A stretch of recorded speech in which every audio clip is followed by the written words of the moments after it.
Halo teman-teman semuanya, jumpa lagi dengan saya Bang Kowi. Sesuai dengan judul, di sini saya akan menunjukkan atau menspilkan berkas saya waktu itu ketika saya melaksanakan pemberkasan. Jadi sesuai dengan request banyak teman-teman di kolom komentar, mereka ingin saya agar menunjukkan berkas saya waktu itu, mulai dari SKCK, kemudian surat kesehatan, surat nafsa, untuk ditampilkan untuk teman-teman semuanya agar bisa tahu gitu ya bagaimana wujudnya dan bunyinya bagaimana. Cuman mohon maaf nih ya, jadi tampilannya ada yang saya blur karena ini memuat informasi pribadi. Sebenarnya dulu itu pernah saya bikin video ini dan saya tampilkan semuanya, ternyata di take down sama YouTube-nya karena memang memuat informasi pribadi yang sifatnya tidak boleh dibagikan secara umum gitu ya. Jadi beberapa saya blur aja dan ini yang saya tampakkan yang memang informasi yang boleh ditampakkan, dan ini juga bisa bersifat untuk teman-teman agar tahulah nanti bagaimana bunyinya, kemudian bentuk persyaratannya dan lain sebagainya. Langsung aja untuk SKCK, udah jelas ya SKCK ya, semua juga udah tahu ya. Mungkin kalau belum pernah ngurusin SKCK ya beginilah bentuknya. Jadi surat keterangan catatan kepolisian. Nanti di sini ada identitas kita ya, identitas kita. Nah ini yang terpenting teman-teman, nanti di SKCK yang terpenting adalah informasi ini. Saya kurang tahu apakah setiap kepolisian itu pasti sama di setiap daerah, saya nggak tahu ya. Yang jelas di sini harus tertulis bahwa teman-teman itu tidak memiliki catatan atau keterlibatan dalam kegiatan kriminal apapun. Jadi ini harus tertulis seperti ini rekamnya ya. Kalau sudah tertulis seperti ini aman gitu ya. Nah, kemudian di sini juga terlampir untuk keterangan masa berlakunya. Jadi waktu itu saya bikinnya November dan berlaku sampai bulan Mei. Jadi kalau dihitung November, Desember, Januari, Februari, Maret, April, Mei, 6 bulan ya. Jadi ini berlaku 6 bulan. Jadi banyak nih yang tanya, boleh gak kalau kita bikin nyolong start gitu sebelum pemberkasan dimulai? Ya silakan, boleh-boleh aja sih, selama ketika pemberkasan masa berlakunya masih aktif gitu ya. Dan yang terpenting ini ya teman-teman, saya selalu sering menjawab ke semua teman-teman yang tanya, Bang boleh gak kita nyolong start? Saya selalu memberikan jawaban boleh, tapi sebaiknya ditunggu aja, karena biasanya untuk keperluannya ini loh. Nah, tiap BKN wilayah atau BKD daerah kadang ada yang menyeragamkan redaksi atau kalimatnya biar sama untuk semua calon pegawai negeri sipil di wilayahnya atau di daerahnya, itu biar sama gitu kalimatnya. Nah, di daerah saya begini bunyinya.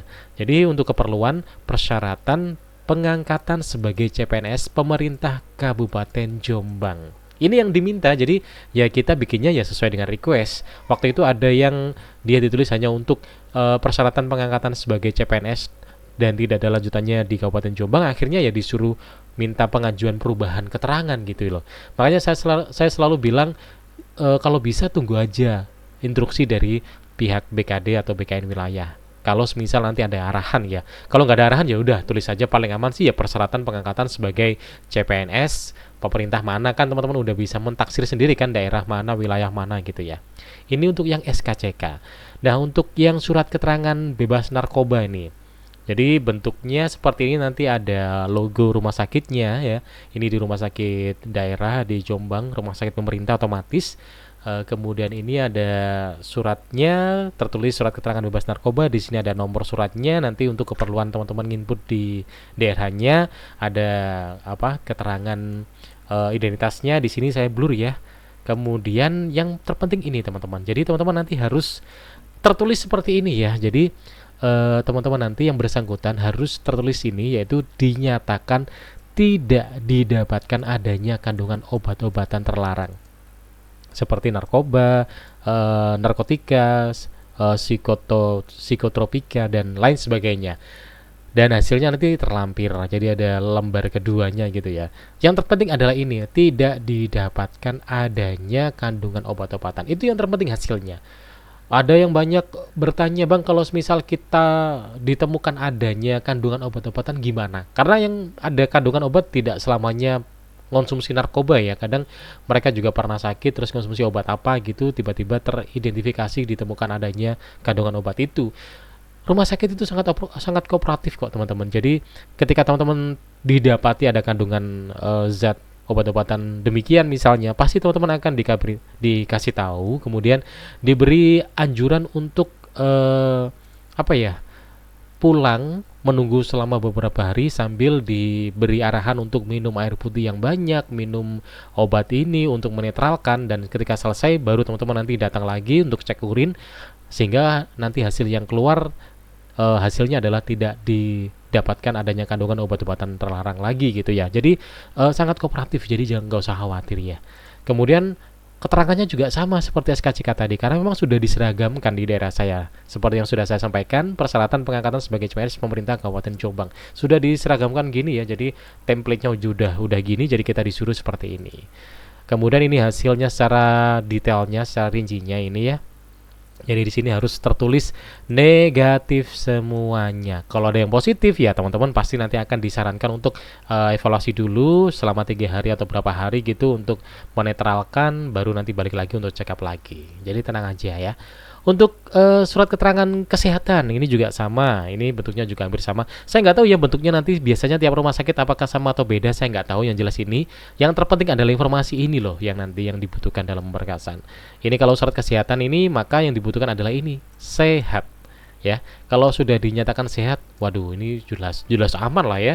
Nanti kalau misalnya ada apa gitu ya, biasanya pasti akan diberi arahan seperti yang tadi ketika kandungan obat-obatan.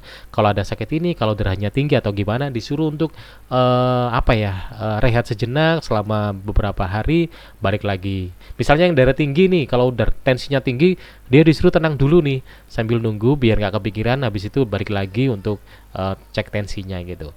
Nah ini amnesti terlampir. Kemudian ini juga sama seperti yang tadi ya, surat keterangan untuk keperluannya persyaratan pengangkatan sebagai CPNS pemerintah daerah Jombang. Nah ini kemudian ini yang terlampirnya ya, resum hasil pemeriksaan kesehatan. Ini banyak, ada riwayat kesehatan sekarang, penyakit dahulu, penyakit keluarga, penyakit alergi. Ini ditata semuanya. Nggak usah khawatir teman-teman. Misalnya bang aku dulu pernah mengidap ini, aku pernah kena penyakit itu dan bla bla bla, nggak usah khawatir ya, santai aja gitu.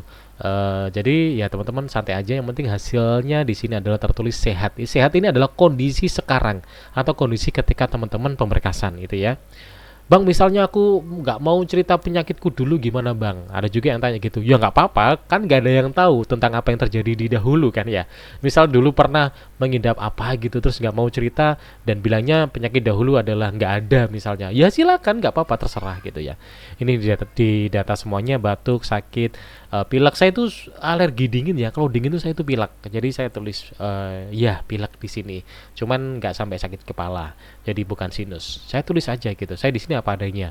Dan waktu itu di angkatan saya itu era COVID ya, jadi ada pemeriksaan tentang COVID juga, pemeriksaan fisik juga, kesadaran, berat badan, tinggi badan. Gak usah khawatir, ada yang banyak yang bertanya, bang tinggi saya itu nggak tinggi-tinggi banget. Ya nggak apa-apa, ini kan kalau teman-teman nengok di tetangganya kan banyak juga ASN yang nggak tinggi-tinggi banget kan juga ada gitu ya. Kecuali kalau teman-teman misalnya melamar di akademi militer atau apa, itu kan memang harus ada standar tingginya. Kalau di sini kan nggak ada ya. Kemudian tensi darah dan sebagainya, udah ini yang surat kesehatan. Kemudian ini yang surat kesehatan rohani atau mental. Kalau ini jasmani, ini yang mentalnya atau rohaninya. Ini hampir serupa. Nah, yang terpenting adalah teman-teman di sini ya, tidak ditemukan gejala gangguan jiwa. Pokoknya ini aman. Kalau nggak ditemukan gejala jiwa, ya itu jelas aman lah. Masa teman-teman ada gangguan mental sih? Enggak lah ya. Kalau ada gangguan mental nggak mungkin bisa belajar tekun sampai di tahap SKB sampai lolos, kan nggak mungkin ya. Jadi pasti normal, nggak mungkin ada gangguan mental. Ciri-ciri kepribadian ini saya blur aja. Jadi ciri-ciri kepribadian nanti terserah mau apapun itu hasilnya, selama di sini tertulis tidak menghambat pekerjaan, udah aman. Jadi mau kepribadian model apapun itu, kalau tidak menghambat pekerjaan, aman. Kemudian kemampuan intelektual ini apapun hasilnya, bahkan kemampuan intelektual teman-teman katakanlah yang di standar bawah gitu, ya nggak apa-apa, nggak akan mempengaruhi apapun kok ya. Yang penting tertulis ini ya, tidak menghambat pekerjaan, udah beres ya. Keterangan ini untuk persyaratan pengangkatan sebagai CPNS Pemkab Jombang ini hampir serupa sih, ini cuman disingkat aja tulisannya, cuman akhirnya nggak dipermasalahkan sama pihak BKD. Maksudnya nggak apa-apa, nggak disuruh balik untuk mengganti, nggak apa-apa. Pokoknya sudah jelas untuk Pemkab Jombang. Kemudian Hanya itu teman-teman. Jadi untuk biar tahu aja ya teman-teman semuanya ya bagaimana bentuknya, bentuk mulai dari SKCK, kemudian surat keterangan dan lain sebagainya.